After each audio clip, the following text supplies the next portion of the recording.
Venom, we're going to be talking about anxiety, depression, and problems that cause you stress, that you just need an outlet that's not destructive, it's constructive and good for your brain for distraction and pain management.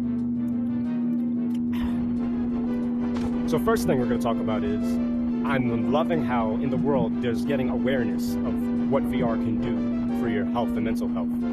Because recently there's a study in Stanford University in America that they're trying to prove exactly what I'm trying to prove. So I'm happy to hear that people are being more on board with this, because it's not just me. And I have a case study of myself from friends. My Asgard's Wrath Facebook group is filled with a bunch of diverse ages, and especially this is great for elderly, because I have friends on my Asgard's group who are in their 70s, and they're just getting into VR because it's user-friendly, the controls are easy, and the immersion takes you out of isolation, out of loneliness. So they're able to enjoy using their brain, stimulation, and not feel lonely. During COVID, isolation was terrible for a lot of people, and I actually got my VR headset during the first year, actually months after the second year of COVID. And I was able to, enjoy. I'm naturally an introvert, but I was able to enjoy the isolation because of immersion into new worlds. So you're less stressed. You don't have to hide. So it helped the brain, and definitely it helps the brain of elderly, because it takes them out of isolation and loneliness. Second thing is, when you're dealing with pain, it's even trying to prove, just like me. Because the whole body, the whole faith system of what we see, what we believe, what our eyes tell us, tells our brain to feel. So it's amazing that VR is capable of doing this. So if you're feeling a migraine, if you're feeling sick, if you're feeling nauseous, you're feeling pain, this is the best thing for cancer patients, like I mentioned before. Because you take yourself out of the equation, you're automatically feeling better. If you haven't seen the first video, that's basically what it was about. And when you're feeling anxious, especially, it's all in your head.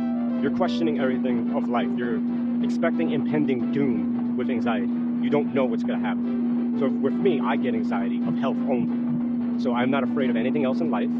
I actually have no emotion of fear for practically anything besides health reasons. So anytime I felt fear of, I would have like these chest pains in my heart. But it wasn't my heart at all. It had to do with stress and a condition called costochondritis, which is the inflammation of the rib cage. The cartilage of your breastbone, sternum, and all the front ribs is all 100% made out of cartilage.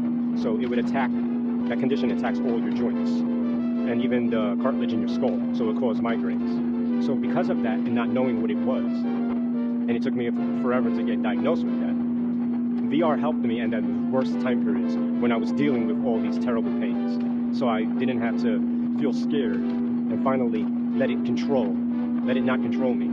Because you shouldn't let whatever condition you're going through, serious or minor mental health conditions, they're all valid. They all need to be not controlled. You shouldn't let them control you. You should control it.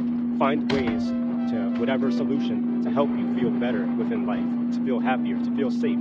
Depression is a harder one, because depression can be coming from anything from lack of a job, the job that you don't like because it doesn't resonate with the talents that you have, or just it's not what you expected to see yourself in life, or too much pressure, or microaggression, racism. It can be anything. Relationships. So depression is a really complicated one, but still, even with depression, get yourself out of your mind and into VR.